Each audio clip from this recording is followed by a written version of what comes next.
I'm doing it that fast. You ready? We live in an age that wants proof. We want the receipt. We want data, especially in our AI world where we don't even know what we're looking at anymore. Is this real? We have no idea. And when it comes to the existence of God, the world often frames it as this battle between blind faith, those people, kind of that no proof group, and then the factual science proof group. Science is proof, religion is faith. Well, I want to speak into that today and really go deep into the idea that we're not just following blindly. It's not a fairy tale.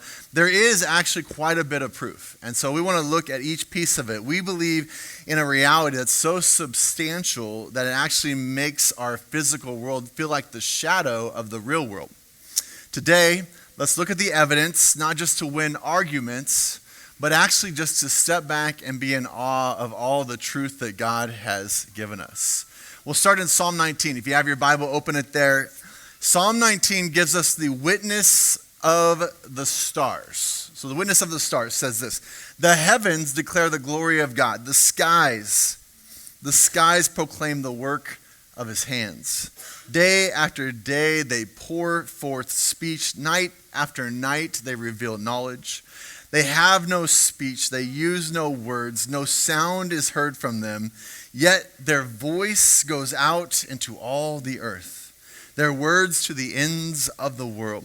In the heavens, God has pitched a tent for the sun. It is like a bridegroom coming out of his chamber, like a champion rejoicing to run his course. It rises at one end of the heavens and makes its circuit to the other. Nothing is deprived of its warmth.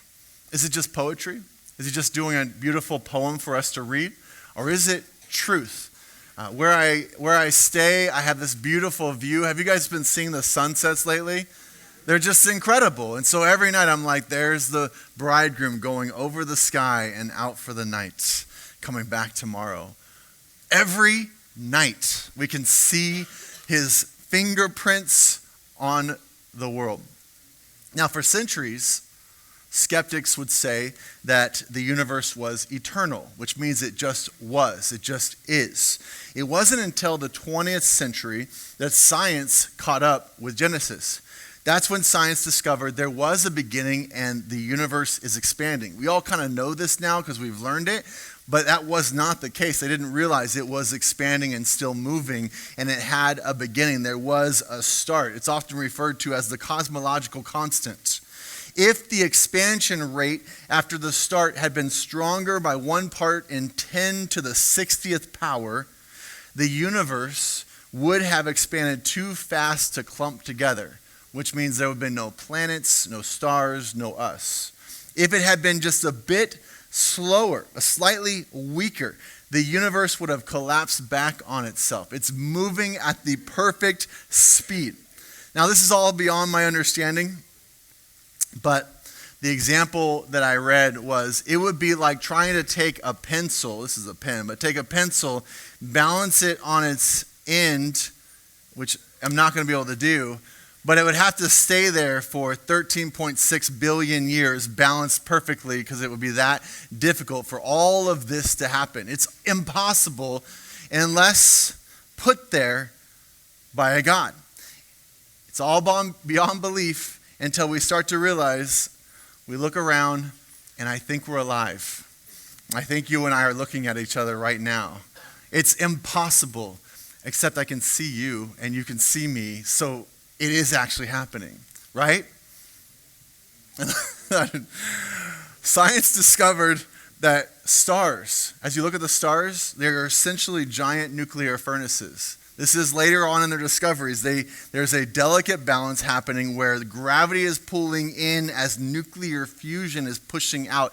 That's what you're looking at in the star. These are the glue of the universe. If the forces were just 2% stronger in stars, protons would not bond, stars wouldn't be able to form. If it was 2% weaker, only hydrogen would exist. It happens to be perfect. We wouldn't have carbon, oxygen, any of the elements that make up our human body if it was different. For life to exist, you can't just have any star. Most stars are quite unstable because they're binary stars that are rotating around two stars at once, making all the planets chaotic with not ability for any life whatsoever. Our sun happens to be the Goldilocks star, the one that's different. It's perfectly sized, perfectly distanced, and solo. Even the position of where it is in the solar system, in the Milky Way galaxy, happens to be in the only habitable zone. First two services, I was fine. I don't know what happened this one. Too much coffee.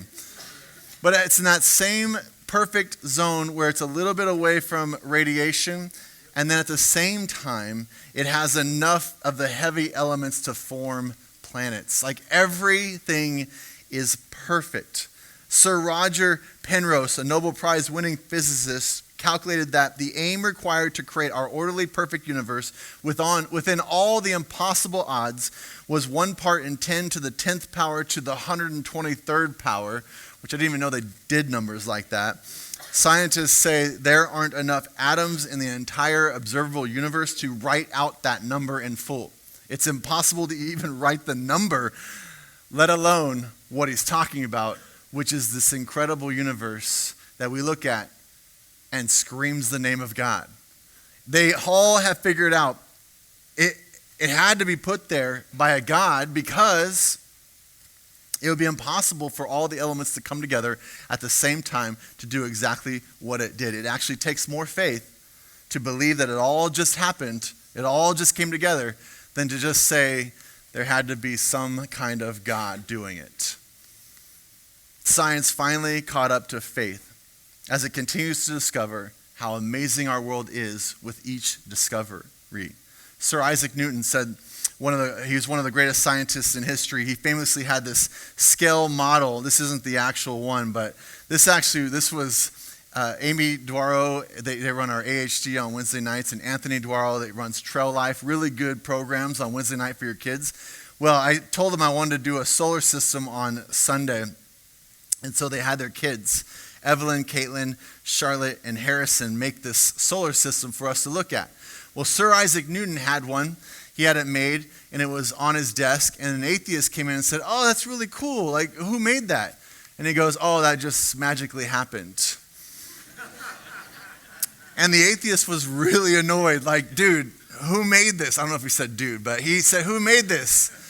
And he goes, "You believe this tiny toy has a maker, yet you insist that the original does not." It would be like you coming here, "I told you who made it." And you're like, nah. Over millions and millions of years, the wood and the styrofoam and the sun, or the colors, and it all came together. I would rather believe that. That would be really stupid, right? And yet, we believe that about this thing and look around at the universe and everything around us and somehow can have this ability to say, it just kind of happened. It doesn't make any sense. The heavens declare the glory of God. The skies proclaim the work of his hands. Tonight, look up in the sky and go, do I need evidence, or is God telling me exactly who he is, how big he is, what he does? It all started in Genesis. In the beginning, God created the heavens and the earth. And then he said, enjoy. His goal was this holy, harmonious relationship with him. It was awesome. It was, I believe, if you read Genesis 1, it was, okay, now just sit back and you and I are going to enjoy this, and we're just going to say wow all the time, wow. That's what it seemed like. He wanted to have this incredible relationship with us, enjoying this fascinating, beautiful creation. And then he gave us free will. Why? Well, it's not really love if you force someone to love you, right? You have to have a choice. And he didn't want us to just be robots. He wanted a relationship. So he gave us choice. And we kind of messed that up a little bit and brought sin into the world with some bad choices. But his original blueprint, Eden, God creates the perfect ecosystem of relationship, no shame, no toil, no distance between him. And then sin enters the world when we're given free will, and we mess it up. And God is slow to anger, but there is eventually always justice to sin. The first judgment was the flood. You see it in Genesis 6. You see that the earth is so filled with violence that God wipes the hard drive. And he saves Noah, a new Adam. He puts him in the exact same world and gives him the same commission. This is Genesis 9:1. Be fruitful, multiply, and fill the earth. Basically, enjoy. Let's have a relationship and enjoy this incredible creation. He gives them a fresh start, a covenant of grace with the rainbow, and within one generation, Noah's family is so fractured, it turns into the same old brokenness. So a second judgment comes. This is the Tower of Babel. Humanity again is trying to make this life on their own terms. They start saying literally, we can be God. We can build towers to heaven. We can do it on our own. And this time at Shinar, God comes in and intervenes, not with water, but with words. And he scatters all the languages, restarts what the world was supposed to be, was this incredible, beautiful, all of us together, working together and doing amazing things. And now we're spread around nations, cultures, languages, and basically from that point on have had constant turmoil as nations and languages are fighting with each other. I mean, look at our news today. It is just out of control. And God had the same goal every single time, for you to discover the creation, who he is, and then have a relationship with him. By Genesis 12, the limping creation is at a standstill. Just looking at the stars is not enough. It should be enough. It's not. But we continue to get in our own way. And God chooses one man. Again, this is the official beginning of fixing the sin problem that has overtaken our world. The trajectory of this person will lead to the price being paid through Jesus Christ himself. God decides the only way to heal the world is to enter it. And he starts that with Abraham. He starts it with a family, a nation, and a lineage. With this, Abraham, he will be the new Adam, the patient zero, to start once again. And what does he tell Abraham? Genesis 12:3. In you, all the families of the earth shall be blessed. What's his goal? To continue to see you just enjoy. Just be blessed. Enjoy the creation and have relationship. Get back to the original design over and over to see the beautiful science of all that God created around us and enjoy. Think of it like a group stuck in a cave, and they find this narrow hole and they can push someone small through the hole. As the person gets out of the hole, the goal is not, okay, they're saved, see ya, and they just go on and live their life. No, the person that gets out goes and gets help and comes back to save everyone in the cave. That's what they're set off for, and that's what Abraham was. Abraham is put, and the nation of Israel is put on this world, and their goal is for every one of us to hear this message and be saved. Unlike the flood, which removed the sinners but left the sin, the call of Abraham was about transformation through relationship. This time, God restarted the human heart through faith. This was my very long way to make one singular point. At first, it was all about science, but science alone wasn't enough. Faith is what brings life change. Once we have faith, once we understand the relationship of faith with the science, we can get back to the original design. How do I know? Revelation. Where the setting at the beginning of the Bible is a garden. The setting at the end, a garden city known as New Jerusalem. It all ends at the very beginning. At the beginning, God is walking with man in the cool of the day. At the end, he is again walking with us. He is with us, and we are together doing the exact same thing. God's dwelling place permanently with us because we have returned home. The author of Revelation writes, I did not see a temple in the city because the Lord God Almighty and the Lamb are its temple. we finally get back to the original purpose, unfiltered communion between creator and creation. It's fully realized as we're walking in the garden again. It's always been the same point. The original mandate for humans, subdue the earth and act as stewards, as kings and priests. Then the fall comes and we have the toil and all the difficulty and the work. What happens at the end when restoration at the end happens? What does it say? Revelation 22:5. Reign forever and ever. Kind of sounds like subdue the earth and be kings and priests. It's all about getting us back to what he originally designed. What we see is this creative, purposeful, and harmonization with God. No longer struggling for survival, just trying to live. The Bible doesn't end with the end. It ends with return to the start. This time, the gardens become a city, representing all the culture and the art and the humanity that we've developed along the way. Now purified, made whole. Science and faith united again with this unlimited potential of what can happen next as one united people walking with God. It's going to be incredible.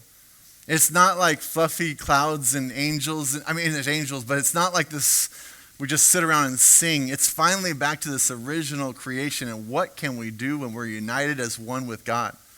Heaven's going to be incredible. The heavens declare the glory of God. The skies proclaim the work of his hands. If you're looking for evidence, just look around. The second set of evidence I want to look at is the internal witness. So this comes from Romans. Romans 1 says, "For since the creation of the world, God's invisible qualities, his eternal power and divine nature have been clearly seen, being understood from what has been made, so that people are without excuse." We will have no excuse because it's been clearly seen in the invisible qualities. Why is it that every culture, every era, has a sense of right and wrong? Where is that coming from? Where does justice come from? If we're just biological accidents, evil should be a choice. There should be a chosen preference in which you can just choose how you want to be. And yet we know, we have a feeling inside of right and wrong. Romans tells us that God's nature is clearly seen. God's nature is clearly seen. Where? From within. We know deep in our bones that love is better than hate. We know that life has intrinsic value. This isn't some kind of social construct.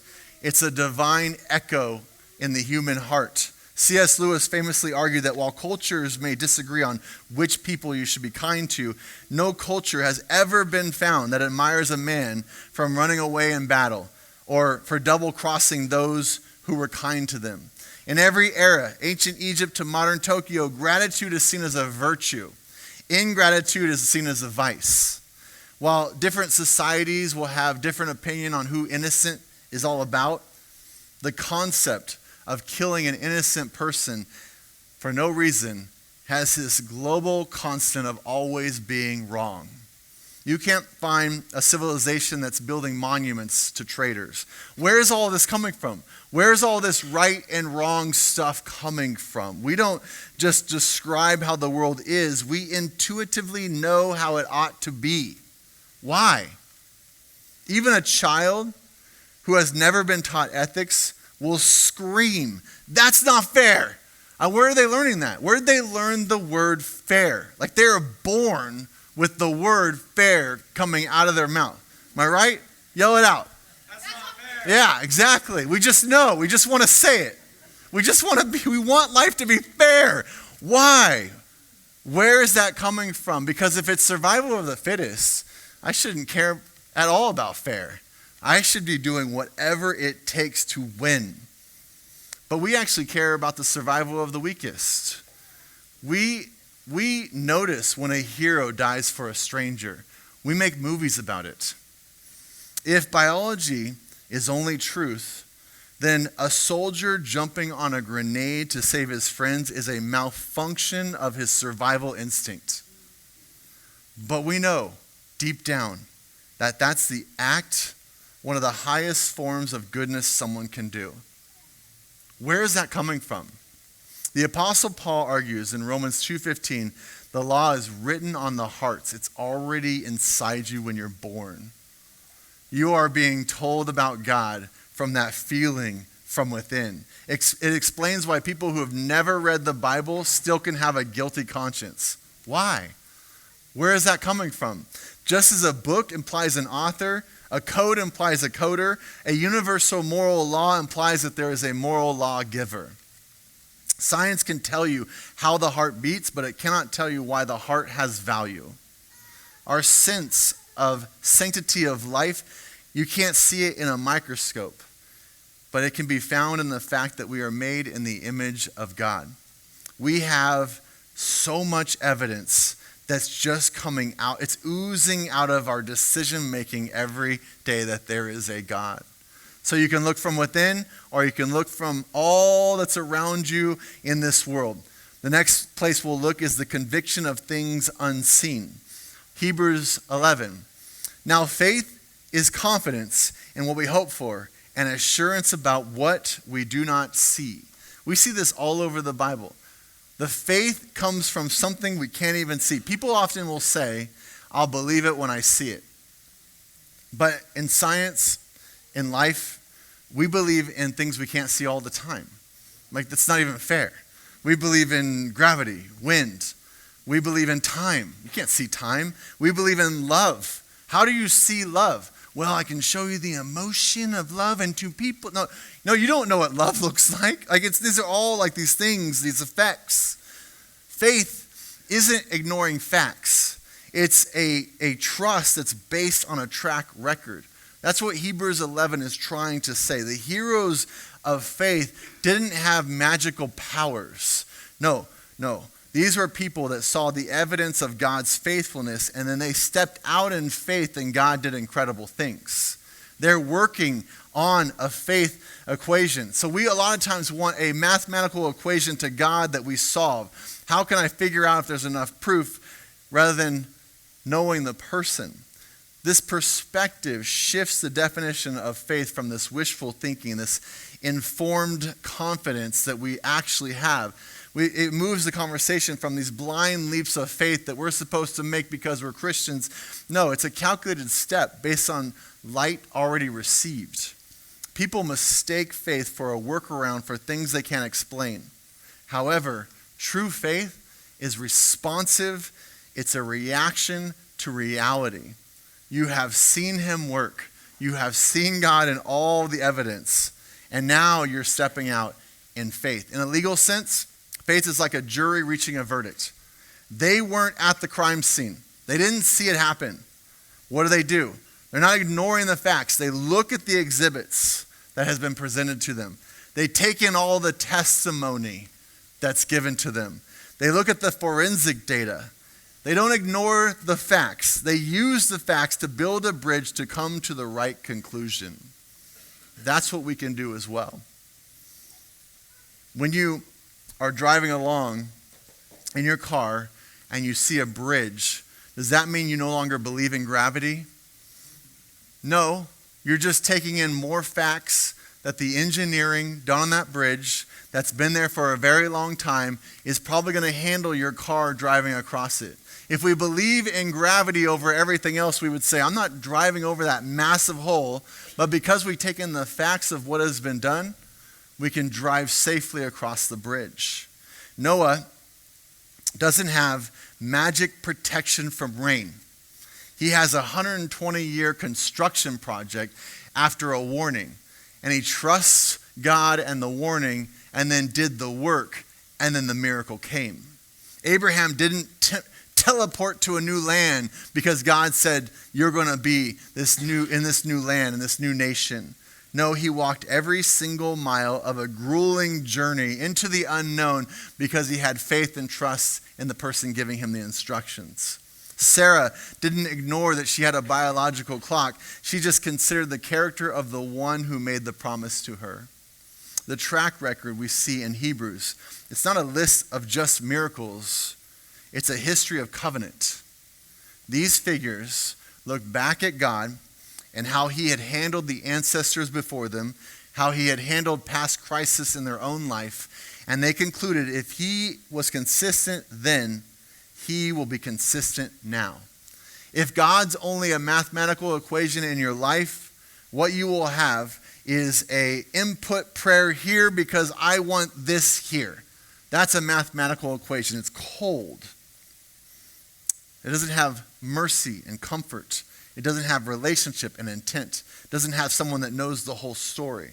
By presenting himself as a person, God introduces character. Equations require logic. Persons require trust. You don't solve a friend. You don't solve your spouse. I've gotten pretty close with mine, but most of us don't solve their spouse, right? You have a relationship with them. You experience them. When a friend is late to dinner, if it's a close friend, your immediate response isn't, well, I guess they're dead. That's not your first response because they didn't show up. Or, I guess they abandoned me and no longer love me anymore. No, if it's a friend, you think, I think something might have happened. They're late because of something else that probably happened in their life, and you give them the benefit of the doubt. Right? When we talk about faith as a decision, we're giving God some relational benefit of the doubt. He knows what he's doing. And because he's taken care of me before, I know he will take care of me again. Faith is the bridge between what you know and what you don't know yet. It's using data points of past faithfulness to navigate the blind spots of the future. That's the invisible qualities of what God is doing every day with faith. One final piece of evidence. The final proof is the Word made flesh. In the beginning, this is John 1, in the beginning was the Word. The Word became flesh and made his dwelling among us. If you want to know if a creator is fact or fiction, look at the moment that it had come into the story in Jesus Christ. This is the bridge of an invisible God coming into a visible world. There is so much historical evidence that this actually happened. The life, death, and reported resurrection of Jesus. We have more proof of that than most of the Roman emperors even being alive. We have so much proof that Pastor Johnny and I have done like entire sermons on just this part of the evidence. In fact, I'm not going to do it. You can just go back and watch the other sermons. We've done them so many times. We use the MAPS acronym and just walk through all the evidence we have. If you want evidence, you can have it. You don't have to have blind faith. In John 1, we see the reason behind the universe is not a formula, it's a person. God doesn't just give you a manual and say, figure it out. He gives you himself and says, enjoy. Let's have relationship. God is not a God of gaps who disappears as science advances. He is the author of the laws that science continues to discover. That makes him more and more amazing each time we learn a little bit more. Today's small sample, the precision of the galaxies, that's all Psalm 19. The architecture of our conscience, that's Romans 1. The endurance of the faithful, that's Hebrews 11. And the historical reality of Jesus, that's John 1. Just a piece of the evidence if we want it. Now, you have to settle the God question in your own life. What does this mean for your Monday morning? It's got to change something. It's got to move you to something. What does this move you to? You're not an accident. You're here for a purpose. Your pain has a witness. Your future is secure. There's a reason that you were created. Let me give you 4 simple steps to be rooted in Christ and use the evidence. First, audit your awe. Audit your awe. Science shows us the precision of the universe, but we live like we're a coincidence, like it just happened to have happened. This week, start to audit your awe and say, God's fingerprints are all over the physical world. Go outside, look up, look at the sky, and think to yourself, the God who balanced the expansion of the universe to precision is the same God who holds my life today, that walks with me today, that wants to talk with me, wants to guide me in my every step. Audit your awe. You're taking that in. What are you doing with the data? Second, listen to the internal echo. If morality is written on our hearts, then a conscience is a compass in our life, not a nuisance. So sometimes we'll suppress our ought to over the easiest path.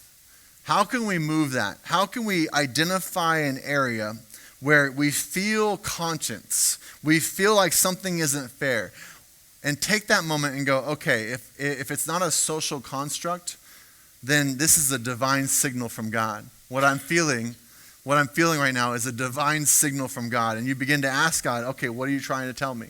What are you doing with this? Is there a character issue I need to understand? Is there something in this situation where I should be learning? Third, review the track record. Faith isn't a blind leap. It's an informed step based on history. So you need to know your history. In your notes, I gave you a second page of notes, and it says life map across the top. I want you to write a life map out this week. A life map, it tells you all the instructions on the paper, but it's basically taking 3 to 5 major events in your life in the past and seeing how God provided, how God protected, how God sustained you. I mean, you're here today. Something good must have happened. So somewhere along the way, you see how God moved, and then using that info to either deal with a current valley, a situation you're in, or be ready for what may come and move you through it because of the past. This week, make a life map. And then number 4, the one time I don't bring water up with me is the time I'm joking. All right, no, don't worry about it. 4, move from equation to relationship. So, equations are cold. Persons require trust. So many people believe in God. Even a lot of scientists now, okay, there's a God. That doesn't mean much. You have to move it to knowing God, the person. Change the way you pray from equation-based, insert prayer because I want to receive this. That's just a vending machine as God. It has to move to relationship. God, I know you're there. Help me to know you better. Help me to see you. Show me some part of you today. Do something. Help me see your character. Even if I don't see results I'm looking for and I'm dealing with this, I just want to know you more. Start to pray that way. God, show me a little piece of heaven. Give me a chance encounter to discover you in a new way today. That's a different way to start praying. So this week, take some time to move from equation-based relationship with God to an actual relationship. As the band returns, I hope that you wrote some of this down because we have the evidence if we want it. The sky is screaming it. It's coming from within us. It all points to an undeniable truth. You're not an accident. You're not alone. You were created for a purpose. And if you are in this room and you have not realized that, you are not a biological accident, you are not some coincidence, you were actually created to have a relationship and enjoy this world he created. If you're in this room and you don't know this Jesus, take a moment right now and say yes to Jesus. Settle the Jesus question. Yes, Lord, I want you in my life. Yes, be the Lord and Savior of my life. God, begin to lead me in everything. Begin to pray that prayer right where you are. And he will do it. As we sing a last song of worship, in Genesis, we are taught that we are stewards of an incredible world. One of the most practical ways to acknowledge that God is the owner and we are the stewards is when we start to take tithes and offerings seriously. Start making our giving a way to say, all right, I understand now. You have created an incredible world that we are supposed to steward. And I need to show my trust, that I continue to trust you in every area of my life. We get to do that with our giving each week. So we combine it with our worship time. In this last song, take time to give. Trust God in this area of your life. There's a QR code that pops up. There's some giving boxes in the back. the bulletin tells you some different ways you can use. And finally, if you are in one of those dark valleys right now, there's a ministry team around the room ready to pray with you. In this last song, go to one of them and pray with them. They want to pray with you. Or if you're here today, you need prayer for anything, go to them and pray as we stand and we sing this last song.